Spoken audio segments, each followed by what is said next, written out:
पापों के अनुसार भिन्न भिन्न योनियों की प्राप्ति तथा विपश्चित और पुण्य दान से पापियों का उद्धार।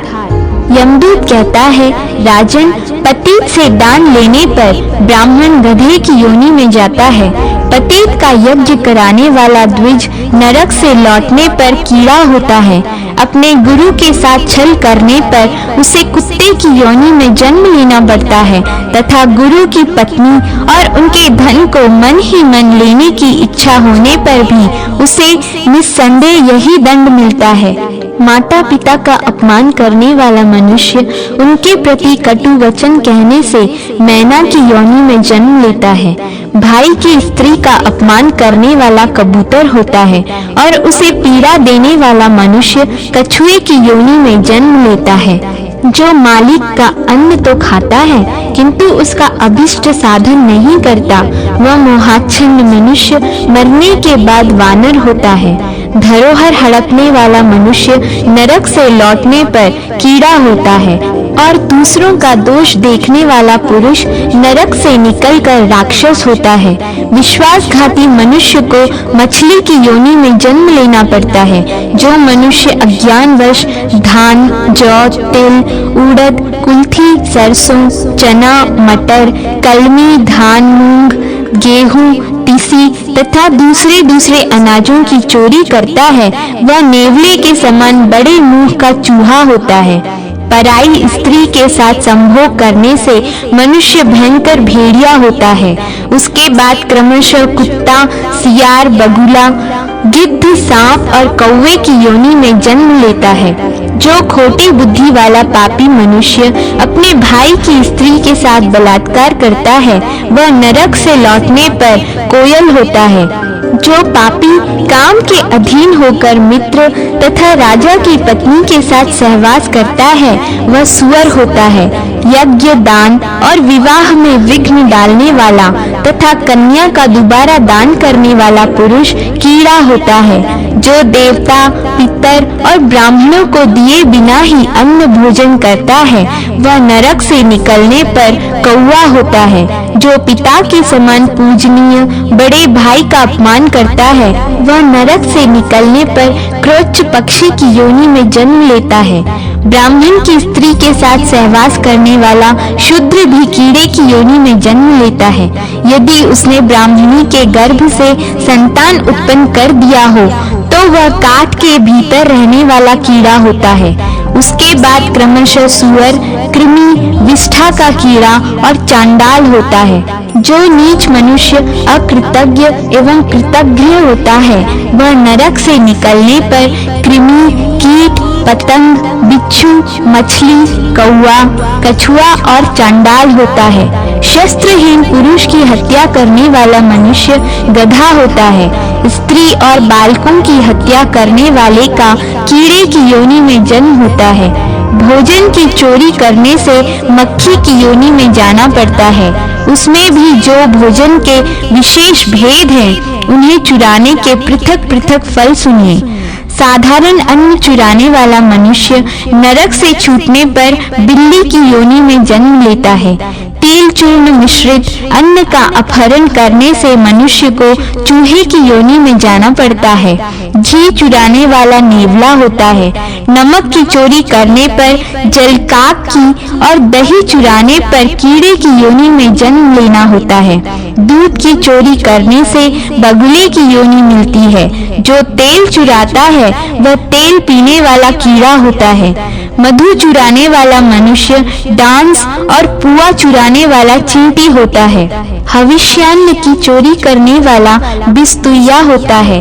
लोहा चुराने वाला पापात्मा कौवा होता है। कांसे का अपहरण करने से हारित पक्षी की योनि मिलती है और चांदी का बर्तन चुराने से कबूतर होना पड़ता है।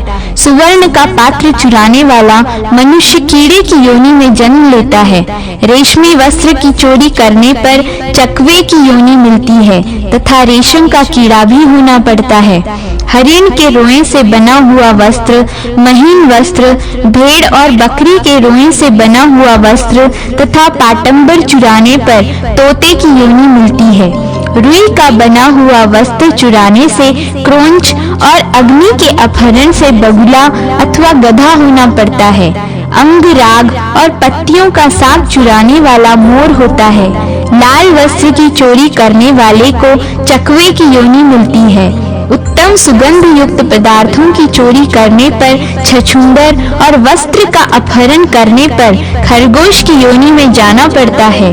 फल चुराने वाला नपुंसक और काष्ठ की चोरी करने वाला घुन होता है।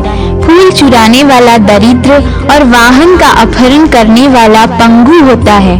साग चुराने वाला हारित और पानी की चोरी करने वाला पपीहा होता है।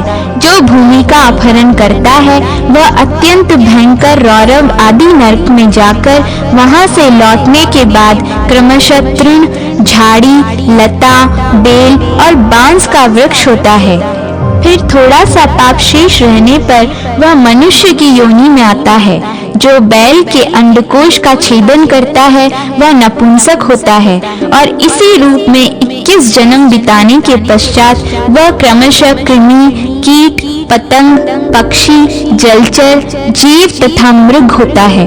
इसके बाद बैल का शरीर धारण करने के बाद चांडाल और डोम आदि घृणित योनियों में जन्म लेता है। मनुष्य योनियों में वह पंगु, अंधा, बहरा, कोढ़ी, राज यक्ष्मा से पीड़ित तथा मुख, नेत्र एवं गुदा के रोगों से ग्रस्त रहता है।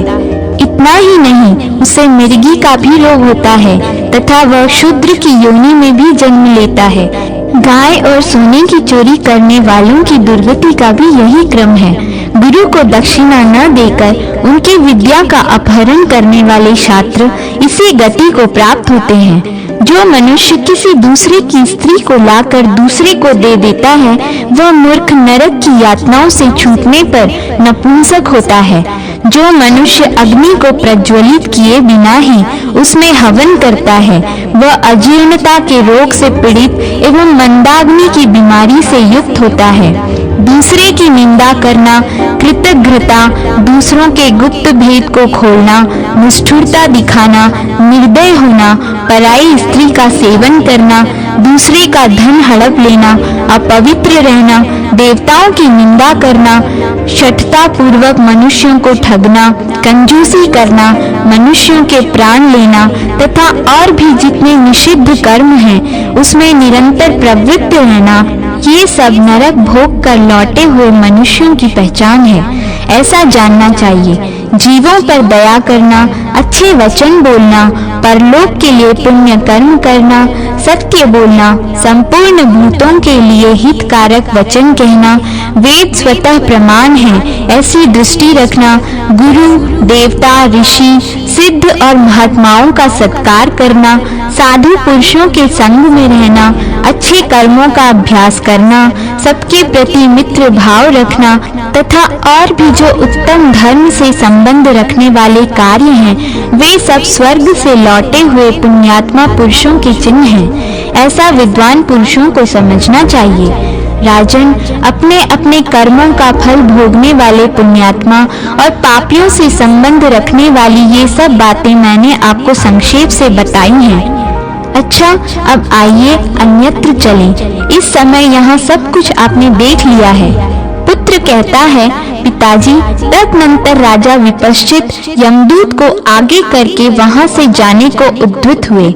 यह देख यातना में पड़े हुए सभी मनुष्यों ने चिल्लाकर कहा, महाराज, हम पर कृपा कीजिए, 2 घड़ी और ठहर जाइए। आपके शरीर को छूकर बहने वाली वायु हमारे चित्त को आनंद प्रदान करती है और समस्त शरीरों में जो संताप, वेदना और बाधाएं हैं उनका नाश किए देती है। अतः नरश्रेष्ठ, महीपते, हम पर अवश्य कृपा कीजिए। उनकी यह बात सुनकर राजा ने यमदूत से पूछा, मेरे रहने से इन्हें आनंद क्यों कर प्राप्त होता है? मैंने मृत्यु लोक में रहकर कौन सा महान पुण्य कर्म किया है जिससे इन लोगों पर आनंददायिनी वायु की वृष्टि हो रही है? इस बात को बताओ।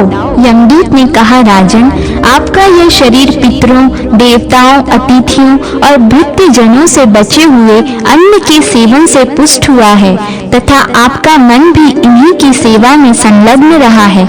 इसीलिए आपके शरीर को छूकर बहने वाली वायु आनंददायिनी जान पड़ती है और इसके लगने से इन पापियों की नरक की यातना कष्ट नहीं पहुंचाती।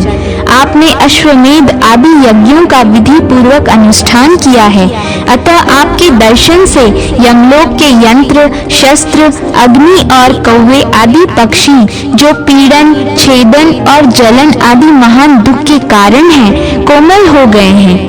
आपके तेज से इनका क्रूर स्वभाव दब गया है। राजा बोले, भद्रमुख, मेरा तो ऐसा विचार है कि पीड़ित प्राणियों को दुख से मुक्त करने, उन्हें शांति प्रदान करने से जो सुख मिलता है वह मनुष्यों को स्वर्गलोक अथवा ब्रह्मलोक में भी प्राप्त नहीं होता। यदि मेरे समीप रहने से इन दुखी जीवों को नरक यातना कष्ट नहीं पहुंचाती तो मैं सूखे काठ की तरह अचल होकर यहीं रहूंगा। यमदूत ने कहा, राजन, आइए अब यहाँ से चलें। आप पापियों की इन यातनाओं को यहीं छोड़कर अपने पुण्य से प्राप्त हुए दिव्य भोगों का उपभोग कीजिए। राजा बोले, जब तक ये लोग अत्यंत दुखी रहेंगे तब तक तो मैं यहाँ से नहीं जाऊंगा, क्योंकि मेरे निकट रहने से इन नरक वासियों को सुख मिलता है। जो शरण में आने की इच्छा रखने वाले आतुर एवं पीड़ित मनुष्य पर भले ही वह शत्रु पक्ष का ही क्यों न हो, कृपा नहीं करता, उस पुरुष के जीवन को धिक्कार है। जिसका मन संकट में पड़े हुए प्राणियों की रक्षा करने में नहीं लगता, उसके यज्ञ, दान और तप इहलोक और परलोक में भी कल्याण के साधन नहीं होते। जिसका हृदय बालक, वृद्ध तथा आतुर प्राणियों के प्रति कठोरता धारण करता है, मैं उसे मनुष्य नहीं मानता, वह तो नीरा राक्षस है। माना इनके निकट रहने से अग्नि जनित संताप का कष्ट सहना पड़ेगा, नरक की भयानक दुर्गंध का भोग करना पड़ेगा, भूख प्यास का महान दुख जो मूर्छित कर देने वाला है भोगना पड़ेगा। तथापि इन दुखियों की रक्षा करने में जो सुख है उसे मैं स्वर्गीय सुख से भी बढ़कर मानता हूँ। यदि अकेले मेरे दुखी होने से बहुत से आर्त मनुष्यों को सुख प्राप्त होता है तो मुझे कौन सा सुख नहीं मिला। इसलिए दूत, अब तुम शीघ्र लौट जाओ, मैं यहीं रहूंगा। यमदूत ने कहा, महाराज, ये धर्मराज और इंद्र आपको लेने के लिए आए हैं, यहाँ से आपको अवश्य जाना है, अतः चले चलिए। धर्मराज बोले, राजन, तुमने मेरी भली भांति उपासना की है, अतः मैं तुम्हें स्वर्गलोक में ले चलता हूँ। इस विमान पर चढ़कर चलो, विलंब न करो। राजा ने कहा, धर्मराज, यहाँ नरक में हजारों मनुष्य कष्ट भोगते हैं और मुझे लक्ष्य करके आर्त भाव से त्राही त्राही पुकार रहे हैं, इसलिए मैं यहाँ से नहीं जाऊंगा। देवराज इंद्र और धर्म, यदि आप दोनों जानते हो कि मेरा पुण्य कितना है तो उसे बताने की कृपा करें।